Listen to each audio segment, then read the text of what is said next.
International law, as you know, is quite different from domestic law or local law. The world is increasingly becoming more confrontational, more antagonistic, more competitive. But the nature of warfare has also evolved, especially in the post-World War II era. India using lawfare against, the very obvious arch rival of India is our own country, Pakistan. How exactly is it doing that? They have a particular interpretation of Indus Waters Treaty. We have differences over that. What about the Simla Accord? Wrongly, the idea that Simla agreement ties Pakistan and India to bilateralism. How would it impact Pakistan's standing in the international plane? States can voluntarily choose what international law obligations they want to accept. So intelligent states only sign on to those obligations which are in their national interest. Yeah.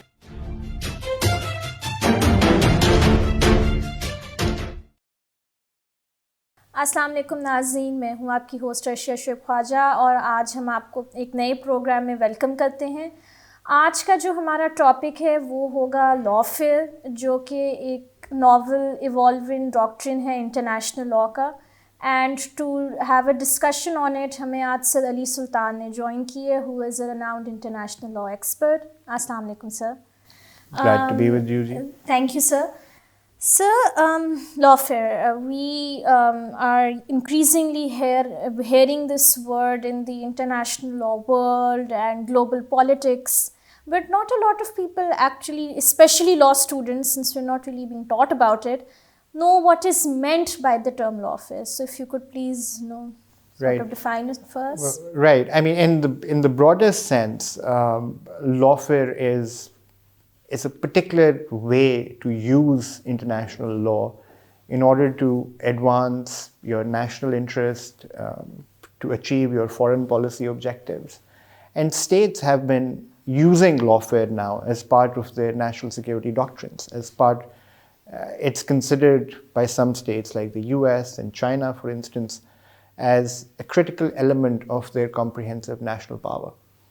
So, international law, as you know, is quite different from domestic law or local law. Yeah. And as opposed to domestic law, which is very formal in nature, international law, of course, is a formalist system, but at the same time, there are several areas in international law which you could call as gray zones or gray areas, where states can offer their own interpretation of international law. So, for instance, China, for many years, had a very aggressive interpretation of the World Trade Organization regime, which some people argue enabled it to be where it is today. So, in a sense, they were practicing lawfare. They were really stretching the rules, the interpretation of the rules of the WTO to their absolute limit, to their advantage, to their economic and political advantage. So the Chinese started talking about lawfare in the mid-90s, and then the Americans picked it up. And now even the Indians are talking about it. There was an article on lawfare just recently in the Hindu newspaper, like an op-ed. So that's where, lawfare stands today. But as you mentioned in your introduction, it's an evolving concept. The exact contours of lawfare are still being determined. But in the broadest sense, as I mentioned, thinking about it as a way to use international law to achieve your strategic as well as tactical objectives is what lawfare is. Right. So you mentioned that China was arguably one of the pioneer states that started talking about lawfare in the 90s. So can we go back in time if we assess the international law situation post 1945? Are there any indicators of lawfare being employed by states at that time? Oh yes, absolutely. It's just that it wasn't called as lawfare. It wasn't identified as lawfare until then, or it didn't really cohere into a doctrine as it has now.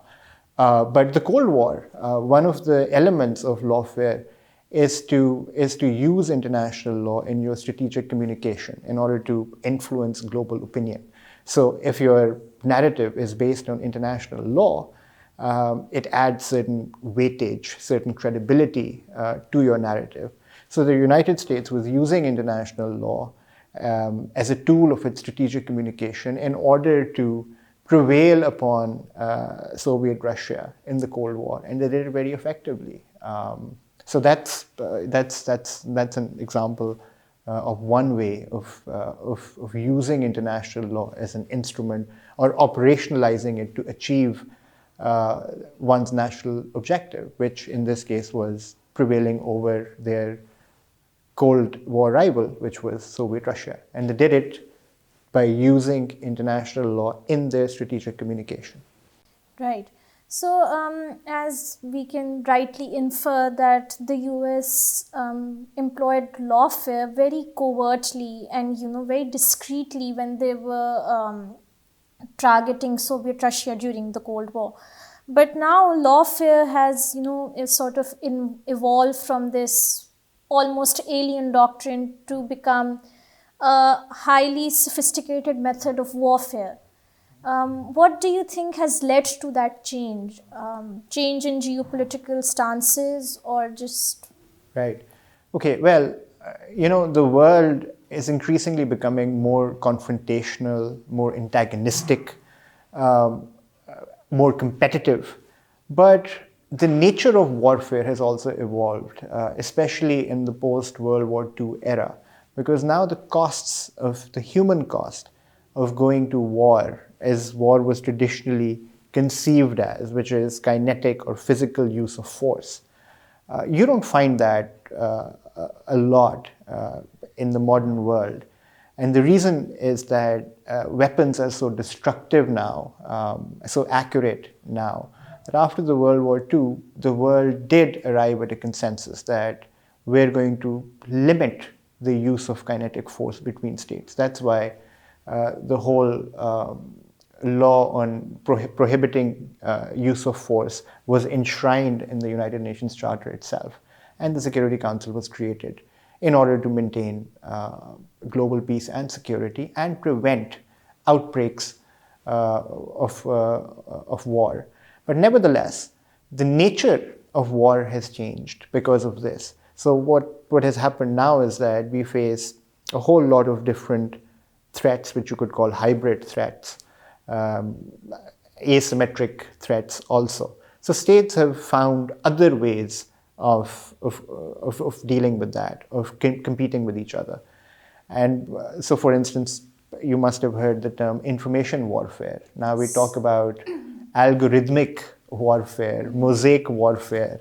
So similarly, lawfare has replaced, in a sense, at least partially it has replaced what the physical use of force was meant to achieve in the old days, which is, again, achieving your political objectives, trying to get an edge over your rivals in the international system, and so on and so forth. So now it's just like information warfare, as I said, algorithmic warfare, cyber warfare. Lawfare is also, is also one way in which states advance their interests rather than using physical or military force.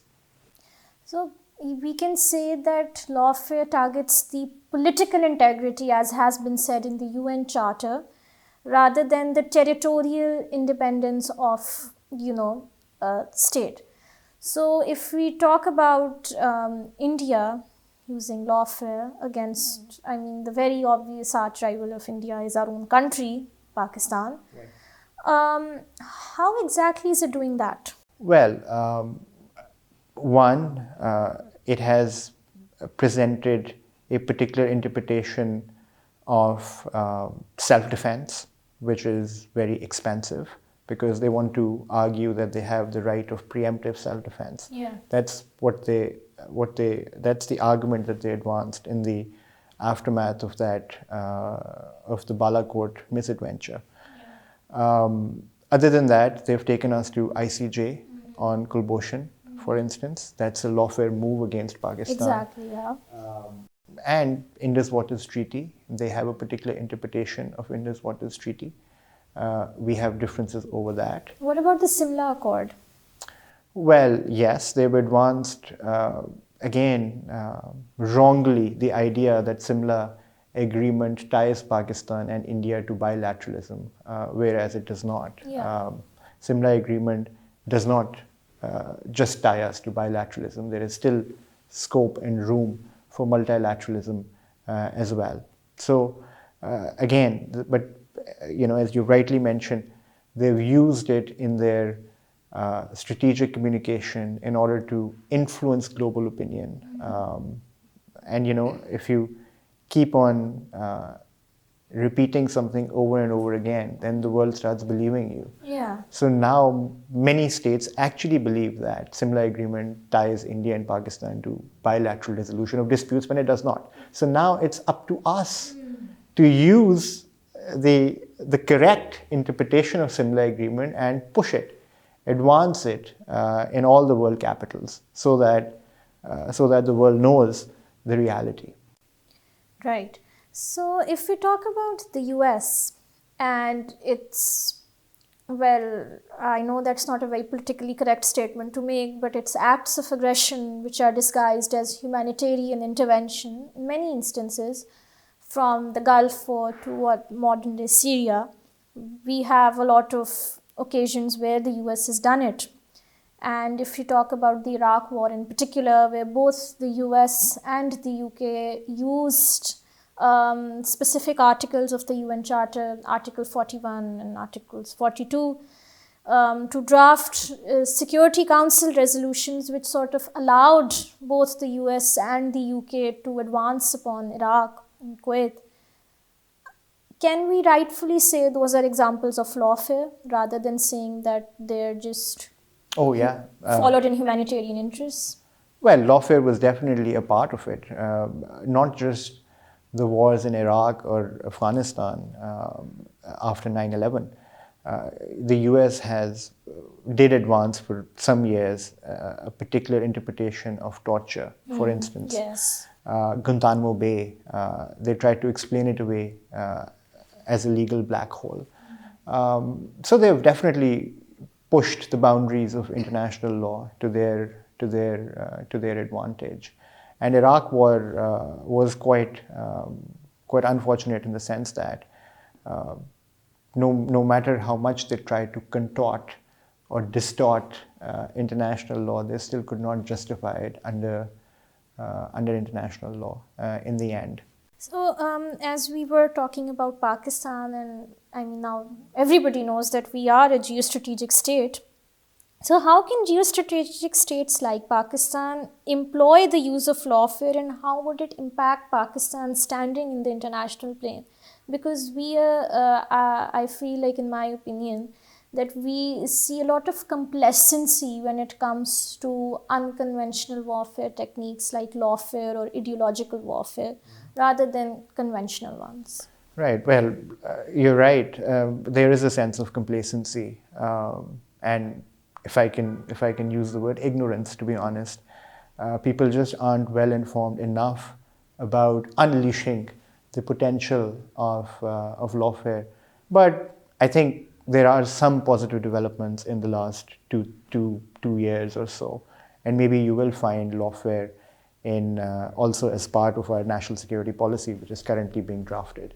So that's a good positive step, if you will, right? But other than that, how Pakistan can actually use lawfare is a couple of ways, which will tremendously help us and enable us to avoid some of the mishaps that have been happening to us in international law terms, such as Ricodic and other arbitration Marshall cases. Culboshan is another example. Marshall Islands, and so on and so forth.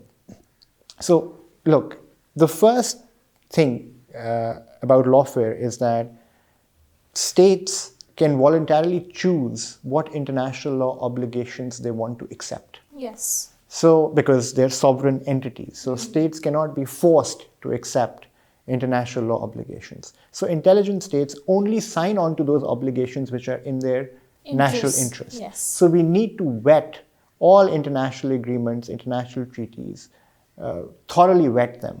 before we sign on to them or before we ratify them. So in the past, we've ended up becoming parties to certain treaties, which eventually then ended up costing us a lot. For instance, the Rekotik case, the bilateral investment treaties that we ended up entering into in the 90s ended up, biting us in the end. So had we been more thoughtful about whether to accept them or not, we might have taken a different course, like Brazil did, for instance, and some other states as well. So that's the first and the most important thing, that whenever Pakistan is thinking of accepting certain international law obligations, it should really think through very thoroughly, vet those agreements very thoroughly, and then attach reservations or declarations where possible, which international law and which most treaties allow states to enter into. So attach those reservations and declarations as well. That's the first way in which international law can be used. Secondly, use international law as part of our strategic, we need to use international law as part of our strategic defense and security policy. As part of our strategic communication, how we communicate our positions to the rest of the world. Those should be couched in the language of international law, or as close as possible to international law language or terminology. So the Kashmir issue, for instance, our strategic communication on Kashmir should be based, and it is largely based now, on international law. So it's helping us in that sense, and on other issues as well, whether it is Balakot, law of self-defense, and so on and so forth. FATF can be another example. Yes, exactly. And the third, now that you mention FATF, the third way in which we need to shield ourselves or defend ourselves from lawfare against us is to make sure that if we sign on to an international, or if we accept an international law obligation voluntarily, once we have voluntarily accepted it, then it's binding on us. Oh, definitely, right? Yes. So then we should make sure that, because in Pakistan, in order to give effect to international law obligations, we first have to domesticate them. Ratify them. We have to bring domestic legislation to give effect to those international law obligations. So GSP plus, FATF, is all about these gaps between our international law obligations and what we're required to do in our domestic law.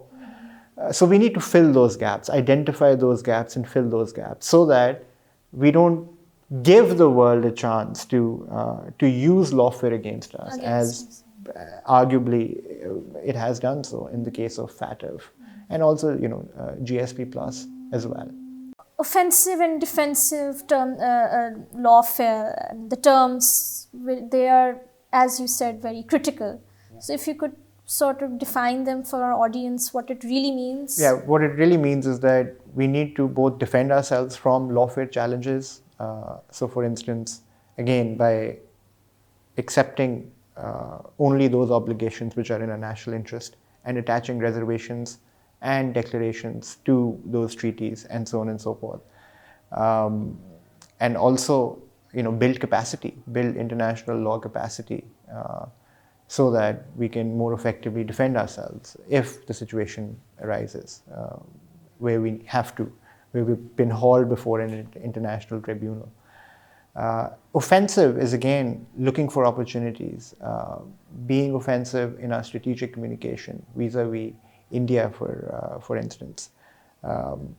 That's something that that we need to do, and also participating in international law conferences where a lot of soft law making occurs. Never leaving our seat empty at the table. We've been doing that in the past, not thinking that it's important enough when it is, because that's where states are discussing and negotiating among themselves, which would then eventually become international law treaties and conventions. So we need to actively participate in international law-making processes, and so on and so forth. Right. So, in your opinion, what direction do you think lawfare would take in Pakistan, and what future does it hold within our own national security policy? Well, I think it is going to be an integral part of our national security policy. It has to be. We don't have a choice but to make it an integral part of our national security policy. Secondly, I would actually want to encourage the listeners and students especially to more actively look into what lawfare is. Maybe they develop an interest, because we need as many people as possible to be engaged in lawfare. The state needs it, Pakistan needs it. And it's very fulfilling at the end of the day, because you're not just doing something for yourself, but you're actually doing something for your country. So that's why, if you're driven by